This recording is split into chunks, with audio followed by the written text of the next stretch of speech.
సుమన్ టీవీలో మీ business promotions కోసం ఈ కింది నెంబర్ను సంప్రదించగలరు.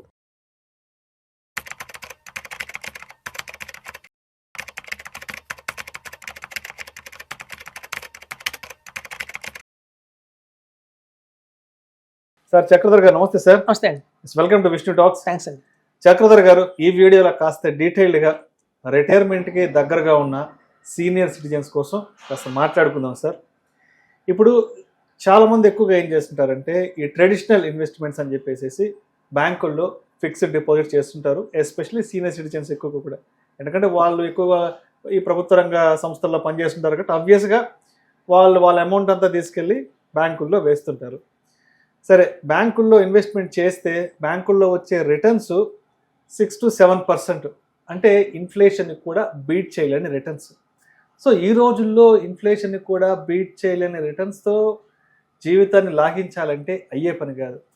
సరే, అలా అని చెప్పి సీనియర్ సిటిజన్స్ అనేవాళ్ళు ఈక్విటీ స్టాక్స్లోనో లేదంటే ఈక్విటీ మ్యూచువల్ ఫండ్స్లోనో ఇన్వెస్ట్ చేసుకోవడం కూడా ఆ ఏజ్కి కరెక్ట్ కాదు. ఎందుకంటే మార్కెట్ వాలిటాలిటీ ఉంటుంది కాబట్టి వాళ్ళు రోజు మార్కెట్ని ట్రాక్ చేసుకోలేరు, ఈ న్యూస్లు అంతా కూడా వాళ్ళు అర్థం చేసుకోలేరు.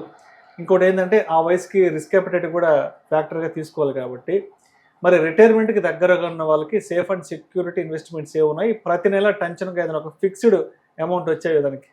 ఇది చాలా మంచి క్వశ్చన్ అండి. మా దగ్గరకు వచ్చే ఇన్వెస్టర్స్ అందరూ కూడా అడిగేదే. ఎందుకంటే మనకి సిస్టమేటిక్ వాళ్ళు ప్లాన్స్ పెడితే మ్యూచువల్ ఫండ్స్లో పడుతున్నాయి. లాస్ట్ 1.5 year బాగా పడింది మార్కెట్. పెట్టిన 10 లక్షలు చూస్తుండగానే 8 lakhs 9 lakhs దాకా వచ్చేసింది. వాళ్ళకి ఒక టెన్షన్ ఏర్పడింది. సో ఇప్పుడు మీరంటూ బ్యాంకులో పెడదామంటే 6.75 7% దాకా వస్తున్నాయి. అంటే 10 లక్షలకి 5,800 దాకా మనకి పెన్షన్ వస్తుంది, ఇంట్రెస్ట్ వస్తుంది. సో అది సరిపోవట్లేదు. మీకు వాళ్ళు చూస్తే పాలు కానివ్వండి, కూరగాయలు కానివ్వండి, మెడిసిన్స్ ఎస్పెషల్లీ ఆ ఏజ్లో మెడిసిన్స్ కానివ్వండి చాలా ఎక్కువ ఉన్నాయి. సో వీటికి ఏదైనా ఆల్టర్నేట్ ఉందా అంటే ఎన్సిడీస్ ఉంటాయండి. ఇక్కడ యాక్చువల్గా బ్యాంక్తో పాటు నాన్ బ్యాంకింగ్ ఫైనాన్స్ కంపెనీస్ కొన్ని ఉన్నాయి మనకి, ఎన్బిఎఫ్సిలు.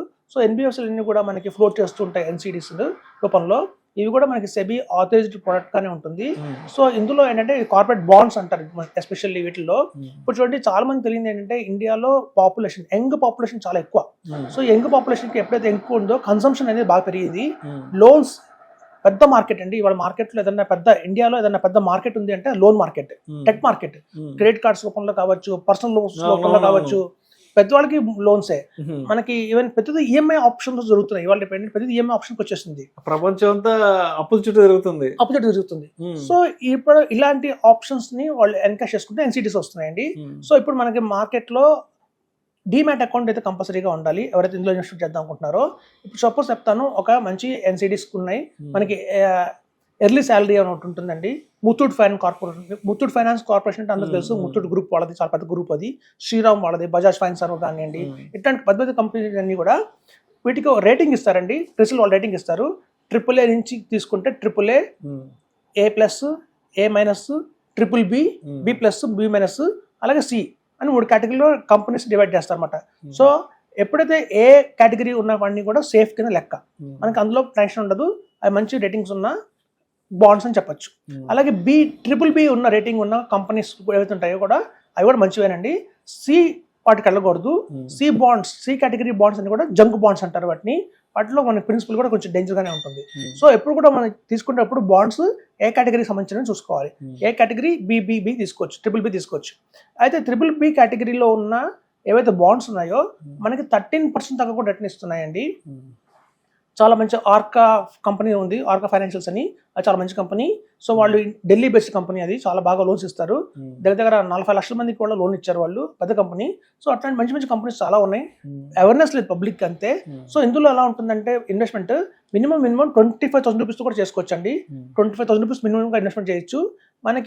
మనం ఏదైతే తీసుకుంటామో బాండ్ కేటగిరీ బట్టి, అది AAA బాండ్ అయితే కనుక 9.75% రేట్ ఆఫ్ ఇంట్రెస్ట్ వస్తుంది. BBB తీసుకుంటే 13% వస్తుంది. మధ్య 10.75 10% లోగా మనకి చాలా చాలా దొరుకుతున్నాయండి. ఆప్షన్స్ అయితే చాలా ఉన్నాయి.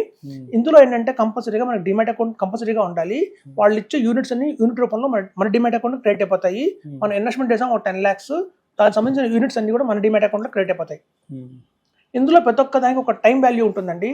సపోజ్ 10th of October 2027 అని చెప్తారు బాండ్కి. ఆ 10th of అక్టోబర్ 2027 రాగానే బాండ్ మెచ్యూరిటీ అయిపోతుంది. మెచ్యూరిటీ అయిపోగానే ఆ అమౌంట్ అంతా మన అకౌంట్ క్రియేట్ అయిపోతుంది అనమాట.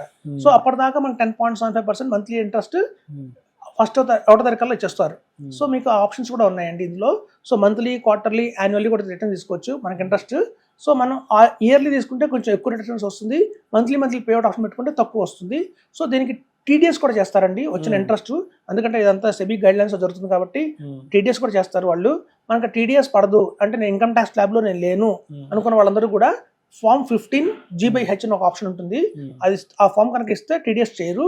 సో మనకి యాస్టిస్ గా బ్యాంకులో ఎలా ఉంటుందో సేమ్ అలాగే ఉంటుందండి. So non banking finance companies ద్వారా కనుక ఇన్వెస్ట్మెంట్ చేసుకుంటే మనం కనుక AAA రేటింగ్ బాండ్ తీసుకుంటే కనుక సేఫ్ అండ్ సెక్యూర్గా ఉంటాము. కాకపోతే 9.75% రిటర్న్ వస్తుంది. కొంచెం ఒక స్టెప్ ఎక్కువ కావాలి, రిటర్న్ కావాలి అంటే కూడా మనకి BBB బాండ్స్ అవైలబిలిటీలో ఉన్నాయి మార్కెట్లో.